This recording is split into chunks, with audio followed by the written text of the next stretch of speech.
Գյուրջան Կասկադ, հասանելի բնակարաններ 65 ամիս մարման ժամկետով։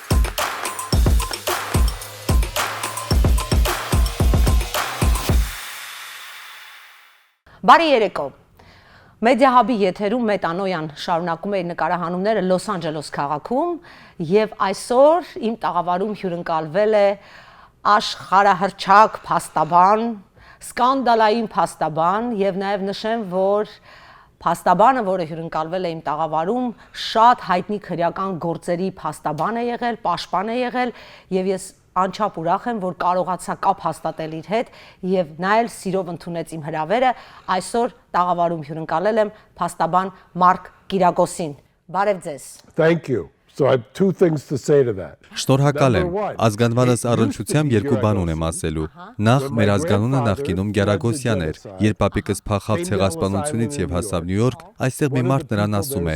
«Յանը վերջավորությունը հանիր, այդպես ավելի ճիշտ ամերիկացի կդառնաս»։ Արդյունքում Գիրագոսյանի փոխարեն դարձան Գիրագոս։ Շատերը մինչև հիմա կարծում են, թե հույն եմ։ But so because it's Giragos sounds like a Greek.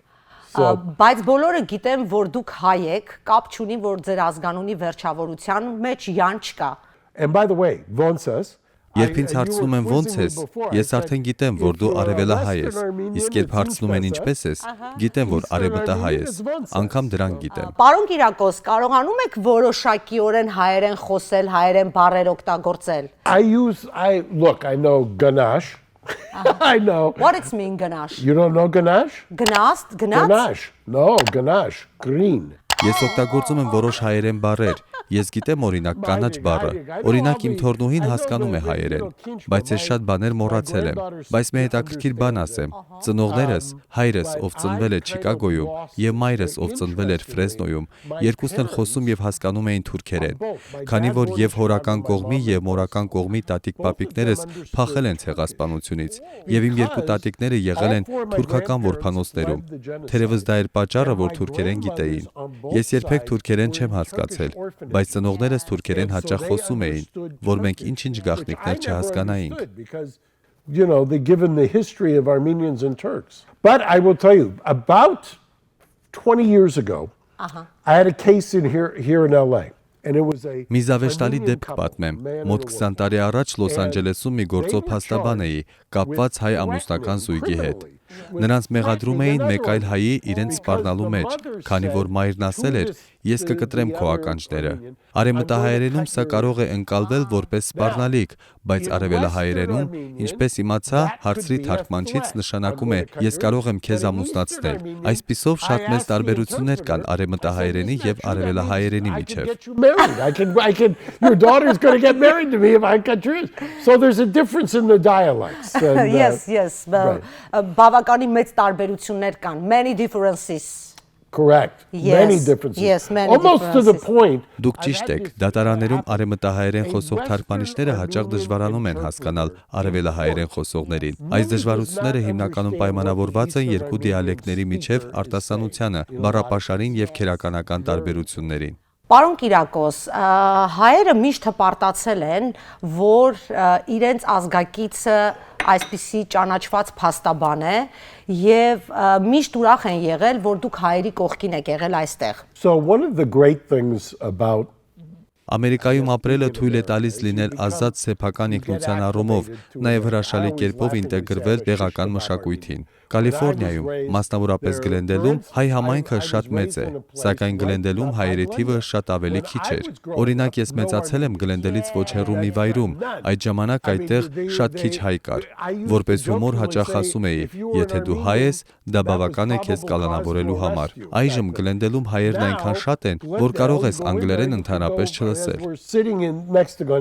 You could go and not hear English the entire time you're there. Փողոցում ամեն րոպե կարող ես հայերի հանդիպել։ Պարոն Կիրակոս, դուք շատ հայտնի գործեր եք արել, նաև աշխարհահռչակ աստղերի համար եք աշխատել, եւ որ աշխատանքն է եղել ձեզ համար այն կարևորը, որը ձեր կյանքում բեկում է մտցրել եւ դուք դարձել եք հայտնի փաստաբան։ So there's a number of cases that when I think back, Դե առաջինը, որը շատ մեծ եւ հնչեղ գործ էր, դեռ 90-ականներին էր։ Նախագահ Բիլ Քլինթոնը ուներ գործընկերուհի Սյուզան Մակդուգալ անունով։ 25 տարի առաջ ես հաղթեցի այդ գործով։ Դա ինձ արդեն մեծ ճանաչում բերեց։ Փետրվարին ես վերադարձա Արկանզասի դատարան, եւս մի հնչեղ գործով էի զբաղված։ Մայրն էր ինձ վարձել, ում որդուն սպանել էր ոստիկանությունը։ Այդ գործով էլ հաղթեցինք եւ աննախադեպ դատավճիռ ունեցանք $32 միլիոն փոխհատուցմամբ։ Շատ հայտնիների փաստաբան եմ եղել։ Վայնոնա Ռայդերի,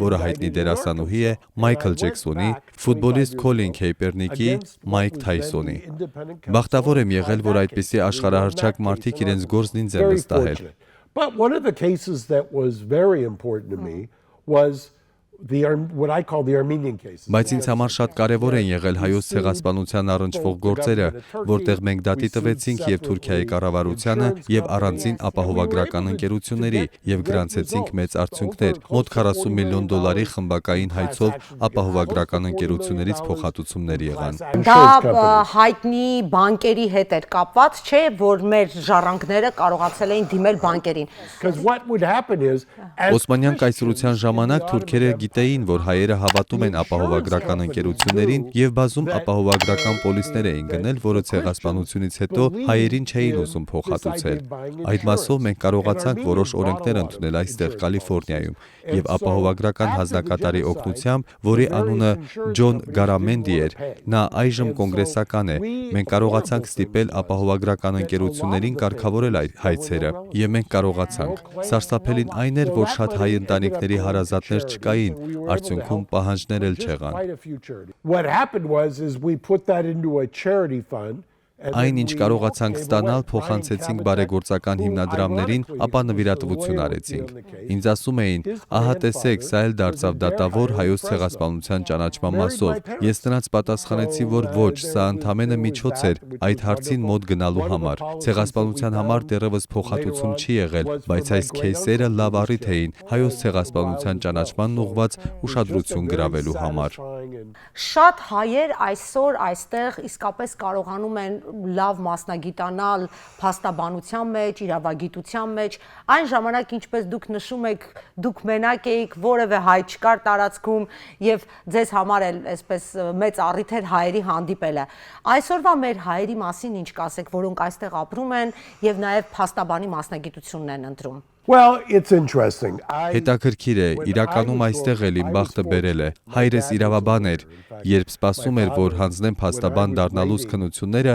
հայրս այդ ժամանակ Համբիկ Սասունյանի փաստաբանն էր եւ իր գործի վրա էր աշխատում։ Դե հորիցս հետո նաեւ ես այդ գործով զբաղվեցի եւ գիտեք, որ պայմանական վաղաժամկետ ազատման լսումներ կազմակերպեցի եւ Համբիկը ազատվեց։ Ինչպես գիտեք, Համբիկ Սասունյանն այժմ Հայաստանում է։ Համբիկի գործն ինձ համար շատ էմոցիոնալ քեյս է եղել։ Նա իմ տարիքի տղա էր եւ կյանքի զգալի մասն անցկացրեց բանտում։ Համբիկի գործը 80-ականներին է սկսվել, երբ դեռ անկախ Հայաստան չէր էլ ձևավորվել։ Իսկ ողջ կարիերայի ընթացքում հայերին պաշտպանելու առիթներ շատ եմ ունեցել, ինչը շատ կարևոր է եղել ինձ համար։ Very meaningful to me.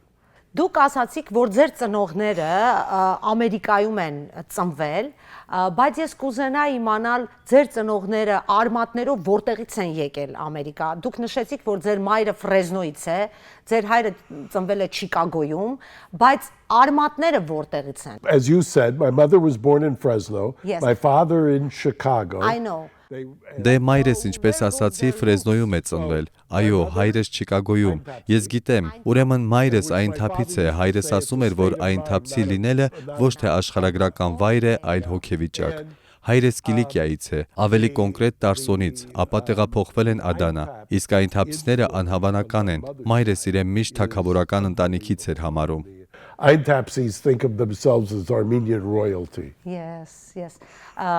Պարոն Կիրակոս, դուք ձեր ազգականների հետ շփումներ այստեղ ունեցել եք եւ առհասարակ նաեւ Հայաստանում ցեղասպանությունից հետո ամբողջ ընտանիքներ են ցրվել, ամեն մեկը մի երկիր է գնացել։ Դուք ունեք ազգականներ, ոչ միայն Միացյալ Նահանգներում, այլ նաեւ որ կարող է տանել Հայաստան արմատները։ My family, for instance, Հարազատներս ցրվել են ողջ աշխարհով՝ Սիրիա, Լիբանան, Ֆրանսիա, ապա Ամերիկա։ Չգիտեմ ինչու Չիկագո, օրինակ, հենց իմ հայրական կողմը։ Have you communications with your relevants? You know them? Yes, absolutely. Այո, իհարկե, այդ կապերն ինձ համար շատ թանկ են։ Կրկին առիթ ենք ստեղծելու, ընտանիքով հավաքվելու, միավորվելու, հենց հայրական կողմից հարազատների հետ։ Պարոն Կիրակոս, ձեր ընտանիքում հայկական ինչ-որ ավանդույթներ պահպանվում են, թե ամեն դեպքում դուք այսպես ավելի շատ ամերիկանացվել եք, ամերիկյան կյանքով եք ապրում։ Well, when I was growing up, what was very important to me Ինձ համար նաև երեխաներիս համար Ամերիկայում հայ մնալու կարևոր պայմաններից մեկն էլ հայկական ամառային ճամբարն էր, որ իրականություն էր դարձնում արևմտյան թեմի առաջնորդը Վաչե Սրբազանը, իսկ հետո ներկայիս Սրբազանը։ Հայկական ամառային ճամբարը շատ կարևոր էր ինձ համար, քանի որ բազում հայ ընկերներ եմ ձեռք բերել այդտեղ։ Հիմա էլ բոլորին հիշում եմ, իսկ մի քանիսի հետ էլ մինչև հիմա ջերմ շփվում եմ։ Ամառային ճամբարը շատ կարևոր էր, կարևոր էին նաև հայկական ուտեստները։ Ես մոտ 10 տարի Լոս Անջելեսում ունեի մի ռեստորան, որը կոչվում էր Թենի։ Թենին լիբանանահայերի կողմից պատրաստվող համեղ կերակուր էր, իսկ տղաս հիմա Նյու Յորքում խոհարար է եւ պատրաստում է այնտեղ ռեստորան բացել, որտեղ կմատուցի նաև հայկական ուտեստներ։ Which one you like more?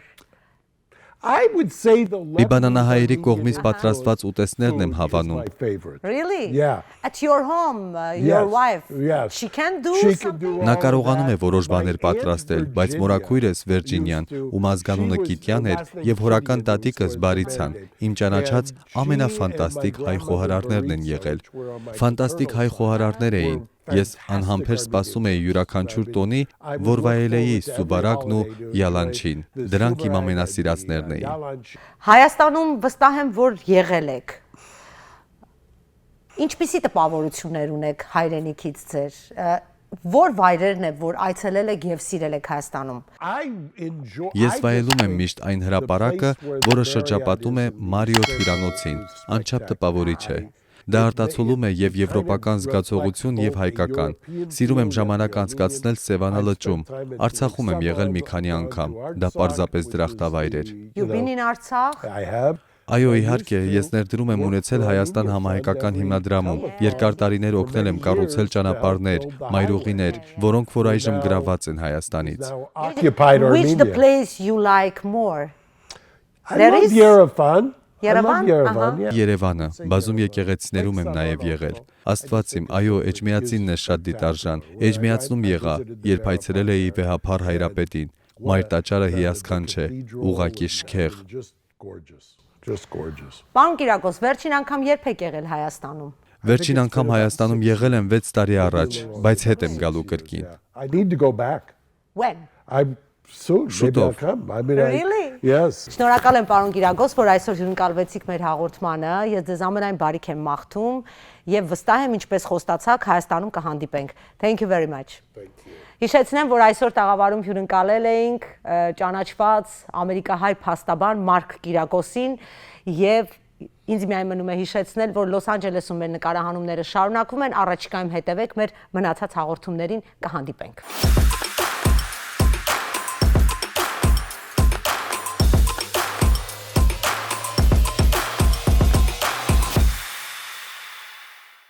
Գյուրջան Կասկադ, հասանելի բնակարաններ 65 ամիս մարման ժամկետով։